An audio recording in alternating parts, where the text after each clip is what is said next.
नमस्कार विद्यार्थी मित्रों, श्री कर्मयोग विद्या संकुल हबुकड़ आयोजित ऑनलाइन वर्गों में धोरण 12 आर्ट्सना तमाम विद्यार्थी भाईओ और बहनों हूँ हार्दिक स्वागत करूँ छूं।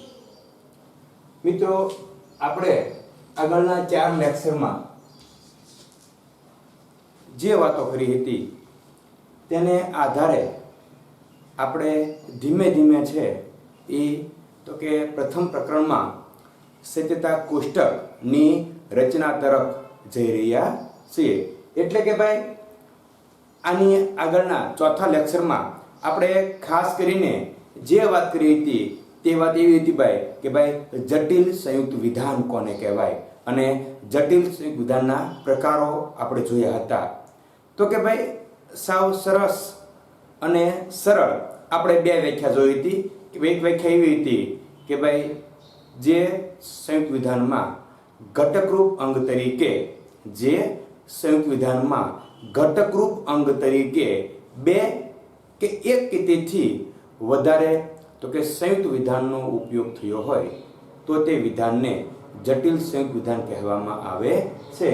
अने बीजी पण एवी व्याख्या हती जे कारक आपणे जे प्रातिक तर्कशास्त्र में 5 प्रकारना कारकोनो अभ्यास करीए छीए ए जे व्याख्या छे एक एवी पण हती के भाई बे के तेथी वधारे कारकोना उपयोग वडे रचायेला विधान ने अथवा उपयोग वडे रचायेला संयुक्त विधान ने जटिल संयुक्त विधान कहेवामां आवे छे। पछी आपणे 5 जे जटिल संयुक्त विधान छे एनी वात करी हती के भाई जटिल निषेधक विधान, जटिल सामुच्चयिक विधान, जटिल विकल्पन विधान, जटिल शर्ती विधान और जटिल द्विशर्ती विधान। अने आपणे ज्यारे उदाहरण जोया हता त्यारे आपणे एवी वात करी हती भाई के एमां छे एक के तेथी वधारे संयुक्त विधाननो समावेश थतो होय छे, पण साथे साथे आपणे ए पण जोयुं हतुं भाई के एक कारक छे तमे जे कारकनी वात करता हो एमांनुं एक कारक साथे एक संयुक्त विधान आववुं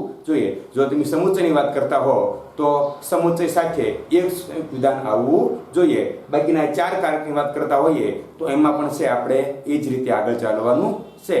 अने हवे आपणे जे वात अने जे मुद्दा तरफ आजे जवाना छीए ए मुद्दो एटले कारकोनुं क्षेत्र के भाई कारकोनुं क्षेत्र અને કૌંસનો ઉપયોગ આપણે એના વિશે વાત કરવાની છે। કારણ કે જ્યાં સુધી કારકનું ક્ષેત્ર નક્કી ન થાય ત્યાં સુધી જે આપણને છે સમજવાના પૂરેપૂરી અસમજણ અથવા સંદિગ્ધતા અથવા મુશ્કેલી પડવાના ઘણા બધા છે એ કારણો રહેલા છે। કારણ કે કારકનું ક્ષેત્ર જે રીતે છે એક આપણી પણ બોર્ડર આપણી પણ સીમા હોય છે, આપણી પણ બાઉન્ડ્રી હોય છે। એ રીતે તર્કશાસ્ત્રમાં આપણે આજે કારકોની જે સીમા છે એની વાત કરવાની છે। પણ સૌથી પહેલા આપણે એ વાત કરીએ કે ભાઈ જટિલ સંયુક્ત વિધાનમાં અથવા જટિલ સંયુક્ત વિધાનની રચનામાં કેટલા કારકો હોય છે અથવા જટિલ સંયુક્ત વિધાનની રચનામાં કેટલા કારકોનો ઉપયોગ કરવામાં આવે છે। તો મિત્રો આપણે જ્યારે વ્યાખ્યા જોઈ હતી ત્યારે બહુ સરસ વાત કરી હતી ભાઈ કે જટિલ સંયુક્ત વિધાનમાં અથવા જટિલ સંયુક્ત વિધાનની રચનામાં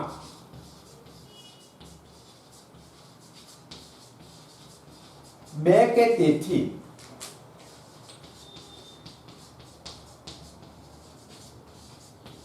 વધુ કારકો હોય છે।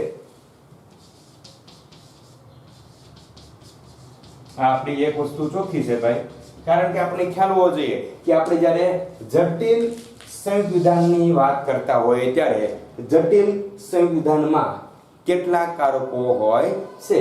તો કે ભાઈ 2 અથવા 2 થી વધારે કારકોના ઉપયોગ વડે જટિલ સંયુક્ત વિધાનની રચના કરવામાં આવે છે। પણ મિત્રો બીજી ખાસ વસ્તુ કે ભાઈ તમે જે જટિલ સંયુક્ત વિધાન જોવો છો અથવા આપણે જોઈએ છીએ એ कारक છે એ તમામ કારકો 2 હોય કે 3 હોય કે 4 હોય કે 5 હોય આ 5 કારક છે એનું જે ક્ષેત્ર છે એક સમાન હોતું નથી। એટલે કે ભાઈ તમામ કારક જટિલ સંયુક્ત વિધાનમાં આવતા તમામ કારકો છે એનું ક્ષેત્ર એક સમાન હોતું નથી. એટલે કે ભાઈ સમુચ્ચય જેટલા વિભાગને અથવા સમુચ્ચય જેટલા વાક્યને લાગુ પડતું હોય એ જટિલ સંયુક્ત વિધાનમાં જો નિષેધ આપ્યો હોય તો જેટલાનો સમુચ્ચય લાગે એટલા નિષેધ લાગે એવું બને નહીં. કારણ કે દરેક કારક છે એનું ક્ષેત્ર છે અલગ અલગ હોય છે. તો આપણને મિત્રો એ પણ ખ્યાલ હોવો જોઈએ કે ભાઈ કારકનું ક્ષેત્ર કોને કહેવાય. ઘણીવાર છે પાછળ આપણે મહારો 1.3 છે એમાં પણ ઘણીવાર વ્યાખ્યા પૂછાય છે, પરીક્ષાઓમાં પણ છે આવી વ્યાખ્યાઓ વારંવાર પૂછાતી હોય છે.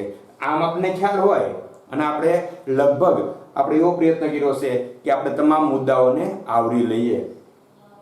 તો કે ભાઈ કારકનું ક્ષેત્રફળ કોને કહેવાય અથવા કારકનું ક્ષેત્ર કોને કહેવાય.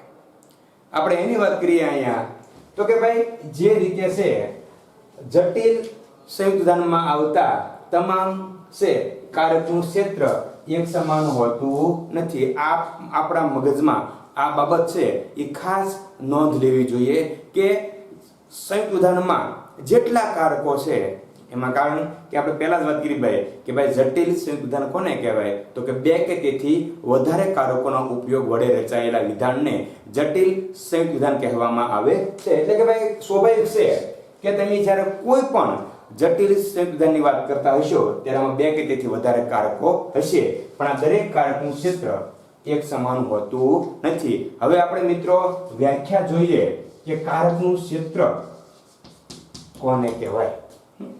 એટલે કે ભાઈ જટિલ સંયુક્ત વિધાનના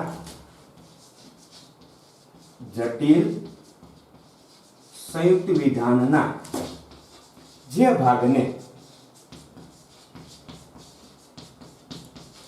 જો ખાસ જોજો કે ભાઈ જટિલ સંયુક્ત વિધાનના જે ભાગને કારક લાગુ પડતું હોય, જટિલ સંયુક્ત વિધાનના જે ભાગને કારક લાગુ પડતું હોય તે ભાગ છે તે ભાગને કારકનું ક્ષેત્ર કહે છે. આપણી વ્યાખ્યા થઈ ગઈ કે ભાઈ કારકનું ક્ષેત્ર કોને કહેવાય તો કે જટિલ સંયુક્ત વિધાનમાં જે ભાગને એ કારક લાગતું હોય અથવા એ કારક લાગુ પડતું હોય તે ભાગને કારકનું ક્ષેત્ર કહે છે. એટલે આ જે વ્યાખ્યા છે એના આધારે ઉપરની બાબત એક સ્પષ્ટ થઈ જાય છે કે ભાઈ દરેક કારક છે એનું ક્ષેત્ર એક સમાન હોતું નથી. હવે આ વ્યાખ્યા આપણે મિત્રો જે બહુ સહેલી વસ્તુ છે, ટૂંકમાં આપણે આટલું યાદ રાખવાનું છે કે જે ભાગને કારક લાગુ પડતું હોય એ ભાગને જો એ ભાગને છે આપણે શું કહીશું તો કે કારકનું ક્ષેત્ર કહીશું. એટલે જો આપણે વ્યાખ્યાની વાત કરીએ તો કે જટિલ સંયુક્ત વિધાનમાં અથવા જટિલ સંયુક્ત વિધાનના જે ભાગને એક કારક લાગુ પડતું હોય તે ભાગને કારકનું ક્ષેત્ર કહે છે. હવે આપણે તો કે આની પહેલા જે 5 પ્રકારના જટિલ સંયુક્ત વિધાનની વાત કરી હતી એમાં આપણે એક જોયા હતા બધાય, અમુક વિધાન હતા નિષેધના હતા, અમુક સમુચ્ચયના હતા, અમુક વિકલ્પના હતા, અમુક શરતી અને દ્વિશરતીના પણ હતા. પણ આ છે એ કે ભાઈ કયા ભાગને લાગુ પડશે, કારક છે એ કયા ભાગને લાગુ પડશે એ સ્પષ્ટ કરવા માટે આપણે કૌંસનો ઉપયોગ કરવો પડે. જો કૌંસનો ઉપયોગ કરવામાં ન આવે તો ક્યારેય કારકનું ક્ષેત્ર ચોખ્ખી રીતે સમજી શકાતું નથી અથવા સ્પષ્ટ કરી શકાતું નથી. એટલે મિત્રો વ્યાખ્યા ખાસ યાદ રાખી આપણે કે ભાઈ જટિલ સંયુક્ત વિધાનના જે ભાગને એક કારક લાગુ પડતું હોય તે ભાગને કારકનું ક્ષેત્ર કહે છે. હવે આપણે વાત કરીએ તો કે ભાઈ કૌંસનો ઉપયોગ શા માટે, તો કે કોઈ પણ કારક છે એ જટિલ સંયુક્ત વિધાનના કયા ભાગને લાગુ પડે એ સ્પષ્ટ કરવા માટે આપણે કૌંસનો ઉપયોગ કરવો અનિવાર્ય થઈ પડે છે. કારણ કે કૌંસનો ઉપયોગ ન થાય અને આપણે સાવ સામાન્ય લખી નાખીએ, ઉદાહરણ જોવાના છે પણ ફોર એક્ઝામ્પલ હું આમ લખી નાખું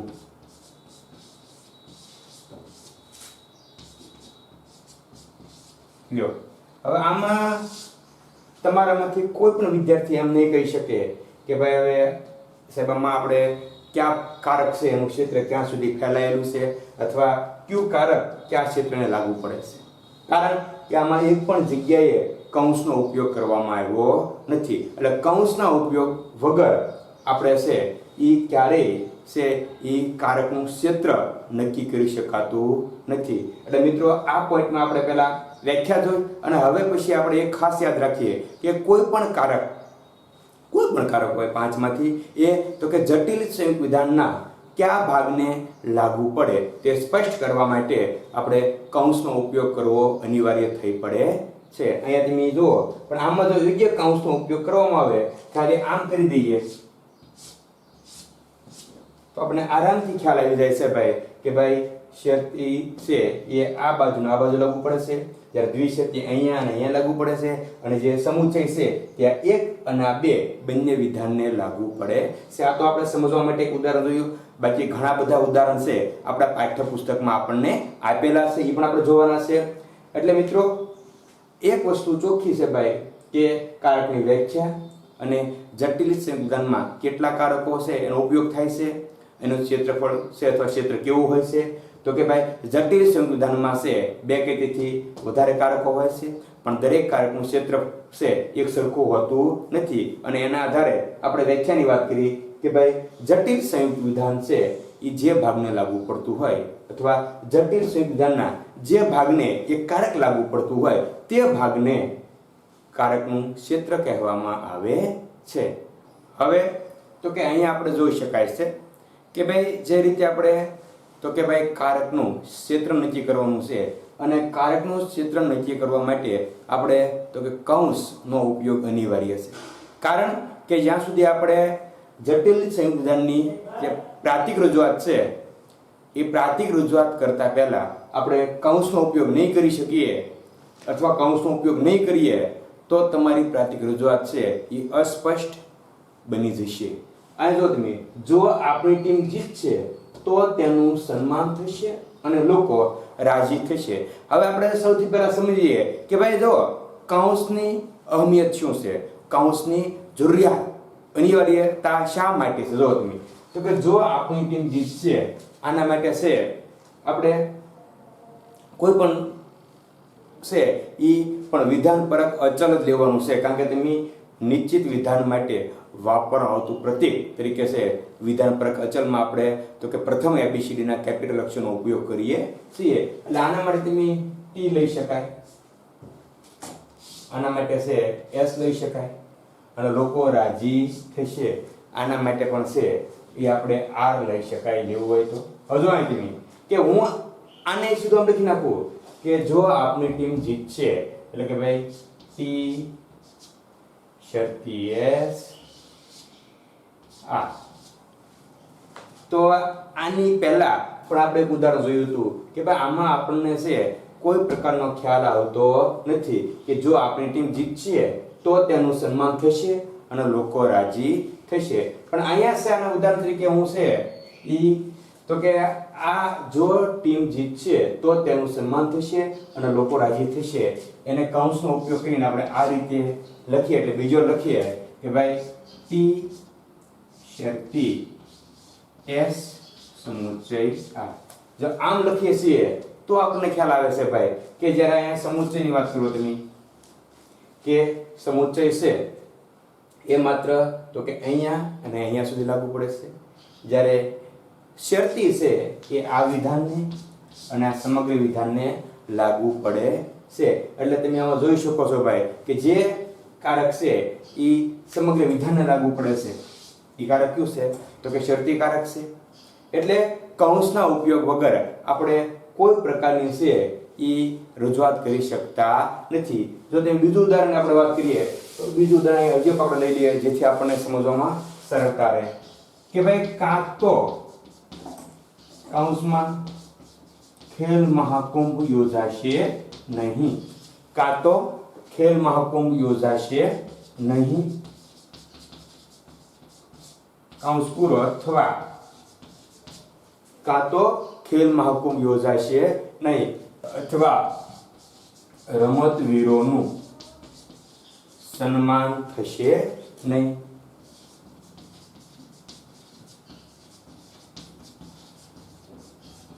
હવે આની આપણે જો પ્રાતિક રજૂઆત કરવી હોય તો કઈ રીતે કરી શકાય? તો કે સૌથી પહેલા તો ખેલ મહાકુંભ યોજાશે નહીં. આના માટે આપણે કાલે આર છે એનો ઉપયોગ કર્યો, ઈ કર્યો. પછી રમતવીરો અથવા કાં અથવા રમતવીરોનું સન્માન થશે નહીં. એટલે કે ભાઈ રમતવીરો માટે છે એ આપણે એસ શબ્દ છે અથવા એસ છે એને તો કે વિધાનપરક અચલ તરીકે મૂકી શકાય. હવે અહીંયા આપણને એમ થાય અહીંયા આપણે કૌંસનો ઉપયોગ કર્યો નથી, આપણને પણ ખ્યાલ છે મિત્રો. પણ અહીં ઉદાહરણમાં જાઓ તમે કે ભાઈ જે નિષેધકારક છે એ હંમેશા પોતાની જમણી બાજુએ આવેલા એક જ વિધાનને લાગુ પડે છે. એટલે આ નિષેધ છે એ અહીંયા સુધી મર્યાદિત છે, જ્યારે આ નિષેધ છે તે અહીંયા સુધી મર્યાદિત છે. પણ વિકલ્પન છે એ સમગ્ર વિધાનને લાગુ પડે છે. એટલે કે અહીંયા છે વિકલ્પનનું ક્ષેત્ર અહીંયા સુધી અને અહીંયા સુધી આપણને સ્પષ્ટ રીતે બતાય છે. જ્યારે નિષેધનું ક્ષેત્રફળ છે અથવા નિષેધનું ક્ષેત્ર માત્ર r સુધી અને આ નિષેધનું ક્ષેત્ર માત્ર s સુધી છે, જ્યારે વિકલ્પન છે એ સમગ્ર વિધાનને લાગુ પડે છે. એટલે કે મિત્રો કારકનું ક્ષેત્રની સ્પષ્ટતા માટે આપણે હંમેશા છે કૌંસનો ઉપયોગ કરવો પડે છે. હવે આટલી સમજ મેળવ્યા પછી હવે જે આપણે વાત કરવાના છીએ એ બે વાત બાકી છે કરવાની. એક તો સર્વોપરી કારક અને કૌંસનો ઉપયોગ, અને આ બંને બાબત આપણને સમજાઈ જાય એટલે સત્યતા કોષ્ટકની રચના તરફ આપણે આગળ વધવાનું છે. એટલે મિત્રો અહીંયા કાંઈ નહીં કે ભાઈ તમારે છે એ કારકનું ક્ષેત્રફળ અથવા ક્ષેત્ર નક્કી ક્યાં સુધી ફેલાયેલું છે. હવે સાદી ભાષામાં કહીએ તો કે વિકલ્પન ક્યાં સુધી ફેલાયેલું છે? તો કે વિકલ્પન આ બાજુ પણ અને આ બાજુ પણ છે. હવે અહીંયા હું નામ લખી દઉં ઉદાહરણ તરીકે.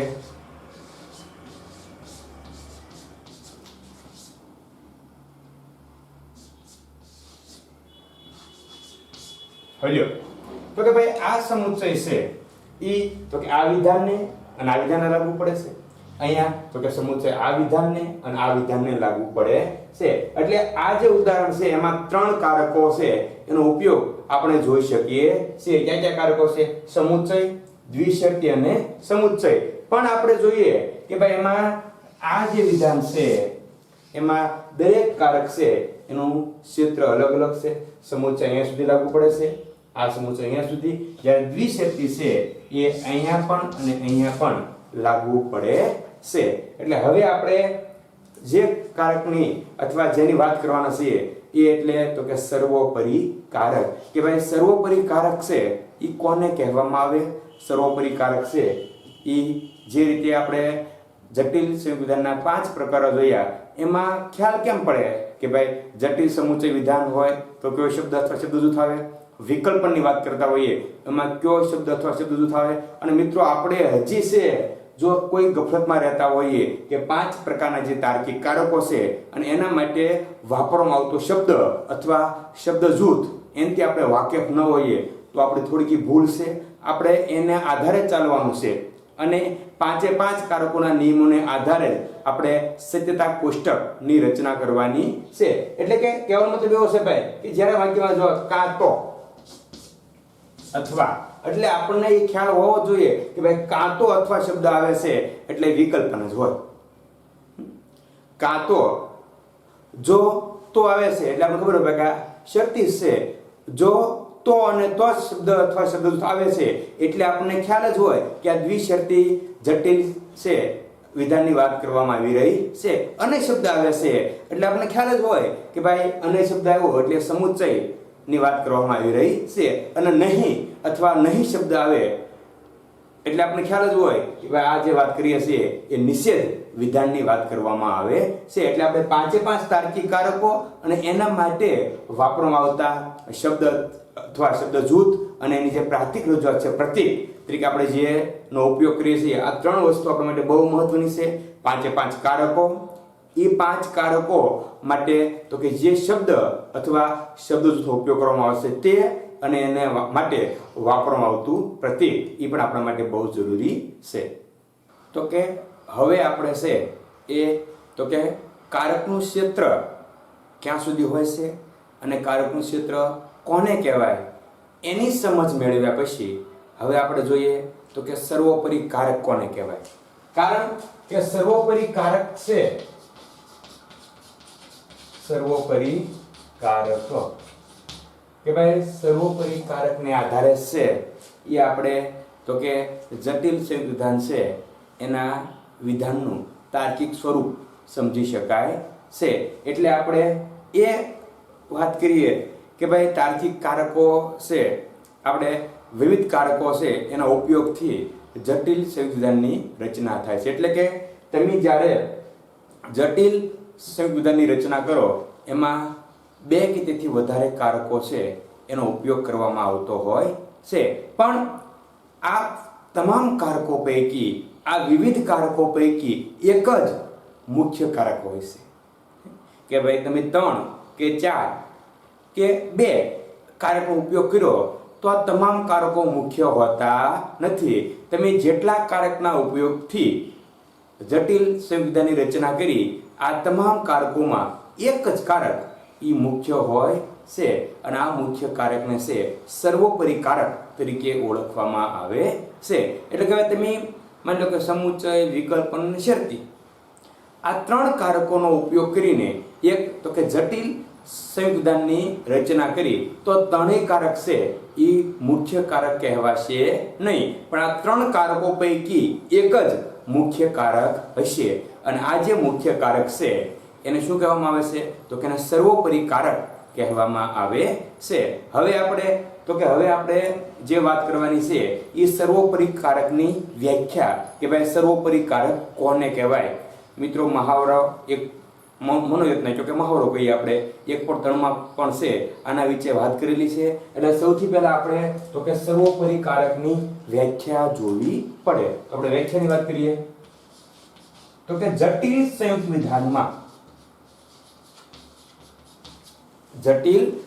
વિધાનમાં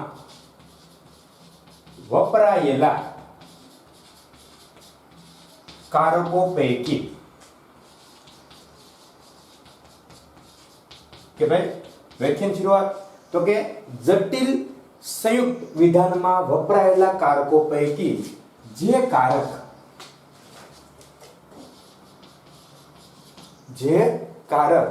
વિધાનના આ કે તે ભાગને જ નહીં વિધાનના આ કે તે આ ભાગને જ નહીં પણ આખા વિધાનને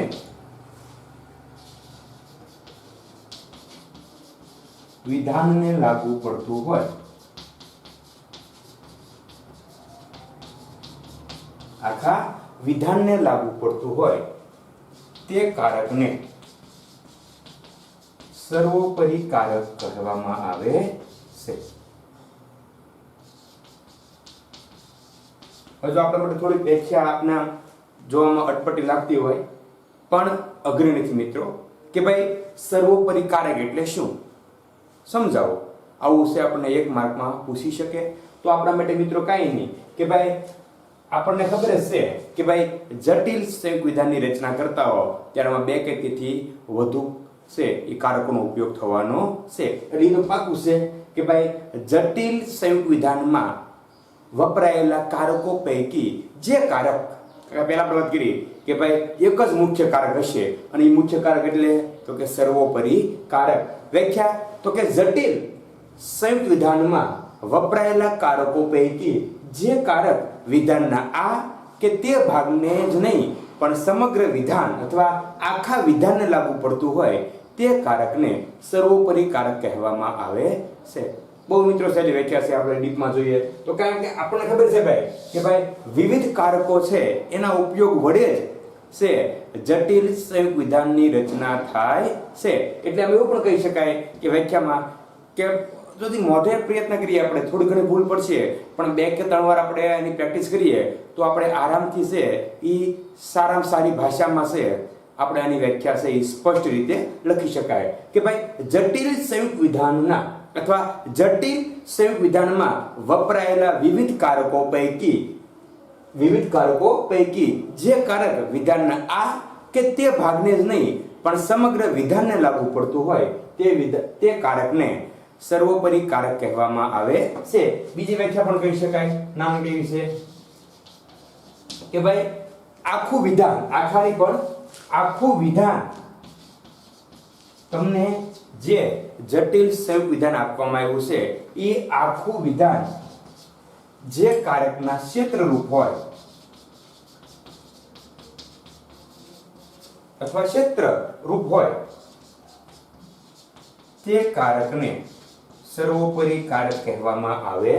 જો મિત્રો તમે કે ભાઈ આખું વિધાન તમે ગમે એવું મોટું વિધાન લખ્યું હોય, કારણ કે જટિલ સંયુક્ત વિધાન નાનકડું હશે નહીં, કારણ કે આમાં બે કે તેથી વધારે કારકનો ઉપયોગ થયો છે અને એક કે તેથી વધુ સંયુક્ત વિધાન છે એનો સમાવેશ કરવામાં આવ્યો હશે. એટલે કે ભાઈ આખું વિધાન જે કારકના ક્ષેત્રરૂપ હોય અથવા આખું વિધાન જે કારક નીચે આવતું હોય, જે કારક છે એની સાથે સંકળાયેલું હોય, એ જે મુખ્ય કારક છે એ કારકને આપણે છે સર્વોપરી કારક કહી શકાય. એટલે કે આખું વિધાન જે કારકના ક્ષેત્રરૂપ હોય તે કારકને છે સર્વોપરી કારક કહેવામાં આવે છે. એટલે આ બંને વ્યાખ્યા મિત્રો જોઈ શકાશે બોર્ડમાંથી કે ભાઈ પહેલી વ્યાખ્યા પણ સરળ છે અને બીજી વ્યાખ્યા પણ આપણે સરળ છે, કારણ કે સર્વોપરી કારક છે એનો અભ્યાસ તો આપણે કરવો જ પડશે. કારણ કે જ્યાં સુધી આપણને સર્વોપરી કારકનો ખ્યાલ ન આવે ત્યાં સુધી પ્રાતિક રજૂઆત છે એનો અભ્યાસ થઈ શકતો નથી. એટલે કે ભાઈ જટિલ સંયુક્ત વિધાનમાં વપરાયેલા કારકો પૈકી જે કારક આ કે તે ભાગને જ નહીં પણ સમગ્ર વિધાનને લાગુ પડતું હોય તે કારકને સર્વોપરી કારક કહેવામાં આવે છે.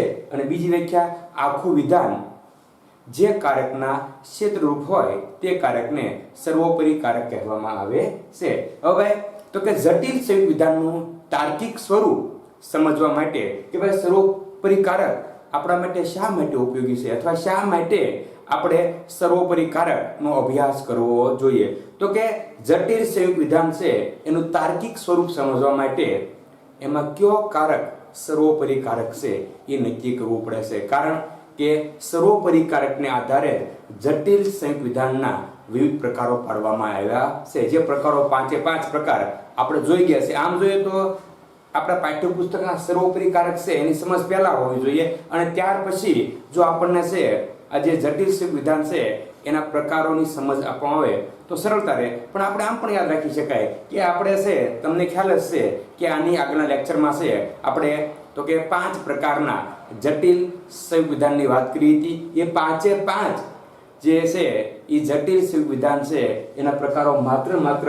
સર્વોપરી કારકને આધારે જ પાડવામાં આવ્યા છે. હવે થોડું જો તમે એને સાથે છે અનુસંધાન બાંધવાનો પ્રયત્ન કરો કે ભાઈ જો એમાં નિષેધ કારક કેવું સર્વોપરી હશે તો એને તો કે જટિલ નિષેધક વિધાન કહેવાય છે. જો એમાં સમુચ્ચય વિધાન સર્વોપરી હશે તો તેને તો કે સામુચ્ચય જટિલ વિધાન કહેવાય છે. જો તેમાં છે વિકલ્પન કારક છે એ સર્વોપરી કારક હશે તો એને જટિલ વિકલ્પન વિધાન કહી શકાય. જો જે વિધાન છે એ વિધાનમાં શરતી કારક સર્વોપરી કારક હશે તો વિધાનને તો કે જટિલ શરતી વિધાન કહી શકાય. અને જો એ વિધાનમાં દ્વિશરતી કારક સર્વોપરી કારક હશે તો એ વિધાનને જટિલ દ્વિશરતી વિધાન કહી શકાય. એટલે કે ભાઈ સર્વોપરી કારકને આધારે જ જટિલ સંયુક્ત વિધાનના પ્રકારો પાડવામાં આવ્યા છે. અને 5 પ્રકાર આપણને આવડે છે કે ભાઈ જટિલ નિષેધક વિધાન, જટિલ સામુચ્ચયિક વિધાન, જટિલ વિકલ્પન વિધાન, જટિલ શરતી વિધાન અને જટિલ દ્વિશરતી વિધાન. આ જે 5 પ્રકાર છે એ તો કે સર્વોપરી કારકને આધારે જ પાડવામાં આવ્યા છે. હવે મિત્રો ઘણીવાર આપણને આમ ખ્યાલ હોય પણ આપણે સહેજ અજાણ હોઈએ અને ઘણીવાર પૂછી નાખે છે ભાઈ કે જટિલ નિષેધક વિધાન એટલે શું? મનોયોગની 1.3માં છે વ્યાખ્યા છે કે ભાઈ જટિલ સમુચ્ચયિક વિધાન એટલે શું, જટિલ વિકલ્પન એટલે વિધાન શું. તો આપણે છે એના વિશે 5 જે આપણા વિધાન છે એમાં એક શબ્દ યાદ રાખવાનો છે. શબ્દ બધા આપણે જોઈ ગયેલા છીએ એટલે વધારે છે એમાં આપણે કંઈ ડીપમાં જવાની જરૂર નથી. પણ એટલું યાદ રાખીએ કે સર્વોપરી કારકની બંને વ્યાખ્યા અને સર્વોપરી કારકનો ઉપયોગ શું છે તો કે સર્વોપરી કારકને આધારે જ શું કરવામાં આવે છે તો કે સર્વોપરી કારકને આધારે જ જે જટિલ સંયુક્ત વિધાન છે એના પ્રકારો પાડવામાં આવ્યા છે. તો કે આપણે છે એ 5 જે જટિલ સંયુક્ત વિધાન છે એના પ્રકારો સર્વોપરી કારકને આધારે પાડવામાં આવ્યા છે. આપણે સર્વોપરી કારક છે એની વ્યાખ્યા પણ જોઈ, એનો ઉપયોગ પણ જોયો, અને હવે આપણે છે એ જે વાત કરવાની છે એ વાત કરવાની છે જે 5 પ્રકારના જે જટિલ સંયુક્ત વિધાન છે એની વ્યાખ્યાની વાત કરવાની છે. મિત્રો બહુ સહેલી વસ્તુ છે. આપણે માત્ર આની પહેલા મેં કીધું હતું હમણાં જ કે ભાઈ કારક માટે શબ્દ અથવા શબ્દ જૂથને આપણે યાદ રાખીએ તો આપણને આમાં ક્યાંય મુશ્કેલી પડે તેમ છે નહીં. આપણે સૌથી પહેલા વાત કરીએ તો કે જટિલ નિષેધક વિધાન કોને કહેવાય? તો આપણે બધાને ખ્યાલ છે કે નહીં અથવા નથી આ શબ્દ આવે, જો નહીં અથવા નથી આ શબ્દ આવે એટલે આપણને ખ્યાલ આવી જ જાય કે ભાઈ આ વિધાન છે એ નિષેધનું છે. પણ આપણે જ્યારે વ્યાખ્યાની વાત કરતા હોઈએ કે ભાઈ જટિલ નિષેધક વિધાન એટલે શું, સમજાવો અથવા વ્યાખ્યા આપો. જટિલ નિષેધક વિધાન અથવા જટિલ સમુચ્ચય વિધાન. તો મિત્રો જો અહીંયા કે જે જટિલ સંયુક્ત વિધાનમાં સર્વોપરી કારક તરીકે નહીં અથવા નથીનો ઉપયોગ થયો હોય અથવા શબ્દ છે એમાં કયો હોય એના માટે આપણે તો કે એના માટે છે જે જટિલ સંયુક્ત વિધાનમાં સર્વોપરી કારક તરીકે નહીં અથવા નથી શબ્દનો ઉપયોગ થયો હોય ત્યારે ઈ કારક છે એને છે આપણે તો કે જટિલ નિષેધક વિધાન કહેવામાં આવે છે. એટલે કારક તરીકે તો કે નહીં અથવા નથી એનો ઉપયોગ કરવાની વાત કરવામાં આવી છે. અથવા જે જટિલ સંયુક્ત વિધાનમાં સર્વોપરી કારક તરીકે નહીં અથવા નથીનો ઉપયોગ થયો હોય તો તે જટિલ વિધાનને જટિલ નિષેધક વિધાન કહેવામાં આવે છે. ત્યાર પછી આપણે બીજી વાત કરીએ જટિલ સમુચ્ચય વિધાન. તો મિત્રો જટિલ સમુચ્ચય વિધાનની વાત કરતા હોઈએ ત્યારે આપણને ખ્યાલ છે કયો શબ્દ આવશે? અને. તો આપણે એની વ્યાખ્યા કઈ રીતે બનશે તો કે જે જટિલ સંયુક્ત વિધાનમાં સર્વોપરી કારક તરીકે અન્યનો ઉપયોગ થયો હોય તે વિધાનને છે અથવા તે જટિલ વિધાનને જટિલ સમુચ્ચય વિધાન કહેવામાં આવે છે. વ્યાખ્યામાં છે આપણે માત્ર શબ્દ ફેરવવાના છે, બાકી વ્યાખ્યા આપણી તેમ તે જ રહેશે. 5 કારકની જે રીતે પ્રસ્તાવના છે એના વિશ્લેષણમાં જે રીતેનું છે તે પ્રણલક્ષી છે, દ્વિમુખી કારક છે, એ રીતે અહીંયા પણ એમ જ છે કે 5 માંથી કોઈ પણ વ્યાખ્યા પૂછાય આપણે માત્ર શબ્દ આપણને યાદ હોવો જોઈએ. હવે આપણે પછી આની આગળ વાત કરીએ તો જટિલ વિકલ્પન વિધાન કોને કહેવાય ભાઈ? તો કે આપણને ખબર છે કે ભાઈ જટિલ કરતા વિકલ્પન છે એના માટે આપણે વિકલ્પન માટે આપણે કયા શબ્દનો પ્રયોગ કરીએ છીએ તો કે એના માટે છે ભાઈ કાં તો અથવા.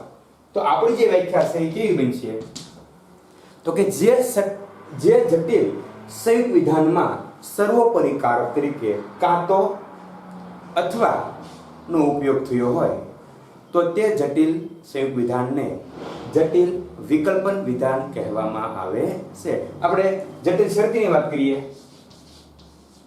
તો કે જટિલ શરતી વિધાન કોને કહેવામાં આવે છે? તો આપણને ખબર છે ભાઈ જો આ 5 વ્યાખ્યા માટે આપણે માત્ર શબ્દ જૂથ જ યાદ કરવાનું છે કે ભાઈ જો તમે શરતીની વાત કરો છો તો એના માટે શબ્દ છે જો તો. તો આની વ્યાખ્યા શું બનશે? જે જટિલ સંયુક્ત વિધાનમાં સર્વોપરી કારક તરીકે જો તો નો ઉપયોગ થયો હોય તો તે જટિલ વિધાનને જટિલ શરતી વિધાન કહેવામાં આવે છે. અને સૌથી છેલ્લે જટિલ દ્વિશરતીની પણ આપણે ભેગી વાત કરી લઈએ કે જટિલ દ્વિશરતી વિધાન. અને જટિલ દ્વિશરતી વિધાનની વાત કરતા પહેલા આપણને એક ખ્યાલ હોવો જોઈએ અથવા આપણે એ યાદ કરી લઈએ કે દ્વિશરતી માટે કયો શબ્દ અથવા શબ્દ જૂથ વપરાય છે તો કે ભાઈ જો તો અને તો જ. તો આ શબ્દ જૂથને આધારે આપણી જે વ્યાખ્યા બનશે શું બનશે તો કે જે જટિલ સંયુક્ત વિધાનમાં સર્વોપરી કારક તરીકે જો તો અને તો જ નો ઉપયોગ થયો હોય તો તે જટિલ સંયુક્ત વિધાનને જટિલ દ્વિશરતી વિધાન કહેવામાં આવે છે. એટલે મિત્રો આ 5 એ 5 એક આપણે એવી વ્યાખ્યા છે, એવી સરળ વ્યાખ્યા છે કે માત્ર છે ઈ તો કે શબ્દ જૂથને યાદ રાખવાથી આપણે છે આ વ્યાખ્યાને સરળતાથી યાદ રાખી શકીએ છીએ. આ 5 એ 5 વ્યાખ્યા છે ઈ મેં એટલા માટે નથી લખી જેથી કરીને આપણો સમય વધારે ના બગડે. અહીંયા છે નહીં અથવા નથી એની જગ્યાએ આપણે અને વાપરી શકાય તો એ સમુચ્ચય થઈ ગયું. જો તમારા સર્વોપરી કારક તરીકે કાં તો અથવા શબ્દ જૂથનો ઉપયોગ થતો હોય તો તમારું થઈ ગયું જટિલ વિકલ્પન વિધાન. જો તમારું જે છે એ જટિલ સંયુક્ત વિધાન છે એમાં જો તો શબ્દનો ઉપયોગ થયો હોય એ થઈ ગયું આપણું જટિલ શરતી વિધાન. અને સૌથી છેલ્લે જો તમારા જટિલ સંયુક્ત વિધાનમાં સર્વોપરી કારક તરીકે જો તો અને તો જ શબ્દનો ઉપયોગ થયો હોય તો આપણે જટિલ દ્વિશરતી વિધાન કહેવામાં આવે છે. એટલે મિત્રો 5 એ 5 જે પ્રકાર છે આપણે પહેલા જોયા હતા, આપણે એમાં માત્ર છે આપણે ઉપરછલ્લી માહિતી મેળવી હતી. કારણ કે મને પણ ખ્યાલ હતો કે જ્યાં સુધી આપણને સર્વોપરી કારકની વ્યાખ્યા ના આવડતી અથવા સર્વોપરી કારક કોને કહેવાય એનો ખ્યાલ ન આવે ત્યાં સુધી છે એ આપણે વ્યવસ્થિત માહિતી મેળવી શકતા નથી. એટલે આપણે સર્વોપરી કારક છે એની પણ વાત કરી, સર્વોપરી કારકની વ્યાખ્યા પણ જોઈ કે ભાઈ જટિલ છે એ સમુચ્ચય વિધાન હોય કે જટિલ વિકલ્પન વિધાન હોય, જટિલ શરતી વિધાન હોય કે જટિલ દ્વિશરતી વિધાન હોય, આ તમામ પ્રકાર છે એ કોના આધારે પાડવામાં આવ્યા છે તો કે સર્વોપરી કારકને આધારે જ આ તમામ પ્રકારો પાડવામાં આવ્યા છે. તો આપણે સર્વોપરી કારકની વ્યાખ્યા પણ જોઈ હતી કે ભાઈ સર્વોપરી કારક એટલે શું એની આપણે છે બંને વ્યાખ્યાની પણ છે આપણે શબ્દશઃ છે એ સમજ મેળવી હતી કે ભાઈ જટિલ સંયુક્ત વિધાનમાં વપરાયેલા કારકો પૈકી જે કારક સંયુક્ત વિધાનના આ કે તે ભાગને જ નહીં પણ સમગ્ર વિધાનને લાગુ પડતું હોય તે કારકને સર્વોપરી કારક તરીકે ઓળખવામાં આવે છે. એની સાથે આપણે બીજી વ્યાખ્યા જોઈ હતી કે ભાઈ એ વ્યાખ્યા છે આનાથી થોડીક છે એ અલગ પડતી હતી. એમાં ક્ષેત્રની વાત આવતી હતી કે આખું વિધાન જે ક્ષેત્રરૂપ હોય તે અથવા આખું વિધાનનું કાર્યક્ષેત્ર છે અથવા આખા વિધાનનું ક્ષેત્રરૂપ જે કારક હોય એ કારકને સર્વોપરી કારક કહેવામાં આવે છે. એટલે આ બંને વ્યાખ્યા મિત્રો પહેલી વ્યાખ્યા બહુ હેલી છે કે સર્વોપરી કારકની જે પહેલી વ્યાખ્યા છે કે ભાઈ જટિલ સંયુક્ત વિધાનમાં વપરાયેલા કારકો પૈકી જે કારક વિધાનના આ કે તે ભાગને જ નહીં પણ સમગ્ર વિધાનને લાગુ પડતું હોય તો કારકને સર્વોપરી કારક કહેવામાં આવે છે. અને સર્વોપરી કારકને આધારે છે એ તો કે જટિલ સંયુક્ત વિધાનના 5 પ્રકારો પાડવામાં આવ્યા છે. આપણે 5 એ 5 પ્રકારોની વ્યાખ્યા પણ જોઈ લીધી અને 5 એ 5 પ્રકાર માટે જે શબ્દ જૂથ વપરાય છે એની પણ વાત કરી. હવે મિત્રો આપણે તો કે ભાઈ કૌંસના ઉપયોગની વાત કરવાની છે, પણ આપણે આ બંને વસ્તુ જોઈ કે કારકોનું ક્ષેત્ર અને સર્વોપરી કારક એના આધારે એટલું કહી શકાય કે ભાઈ કૌંસના ઉપયોગ વડે તર્કશાસ્ત્રની પ્રાતિક રૂજાત છે એ કરવામાં સરળતા રહે છે. જે રીતે છે આપણે ભાષાની વાત કરીએ તો આપણને બધાને ખ્યાલ છે કે ભાઈ ભાષા છે એની સ્પષ્ટ અને સંદિગ્ધતા વગરની સમજ માટે ભાષામાં છે વિરામ ચિહ્નોનો ઉપયોગ કરવામાં આવે છે. પૂર્ણ વિરામ હોય, અલ્પ વિરામ હોય, પ્રશ્નાચિહ્ન હોય, અવતરણ ચિહ્ન હોય, આ બધાય વિરામ ચિહ્નોના ઉપયોગના કારણે તમારી કોઈ પણ રજૂઆત છે એમાં કોઈ પ્રકારની મુશ્કેલી કે કોઈ પ્રકારની શંકા ઊભી થતી નથી. અહીંયા પણ પ્રાતિક તર્કશાસ્ત્રમાં પણ કૌંસના ઉપયોગ વડે જ છે દરેક પ્રકારની સંદિગ્ધતા દૂર કરી શકાય છે. એટલે કે આપણે સમજમાં સરળતા રહે છે. મિત્રો આપણો એક જ પોઈન્ટ બાકી રહેશે કે ભાઈ કૌંસનો ઉપયોગ અને કૌંસના પ્રકારો છે એ આના પછીના એટલે કે ભાઈ 6થા લેક્ચરમાં આપણે કૌંસના ઉપયોગ અને કૌંસના પ્રકાર પછી છે આપણે તો કે સત્યતા કોઠાની રચના બાજુ જવાનું છે. તો મિત્રો અહીંયા સુધીની છે આજે આપણે જે વાત કરી બે જ વાત મુખ્ય છે, કારકનું ક્ષેત્ર અને સર્વોપરી કારક. તો આનો અભ્યાસ કરી લેજો અને જો કોઈ અડચણ ઊભી થાય તો છે અમારા કોન્ટેક્ટ વતી તમે એને સોલ્વ કરવાનો પ્રયત્ન કરજો. અસ્તુ.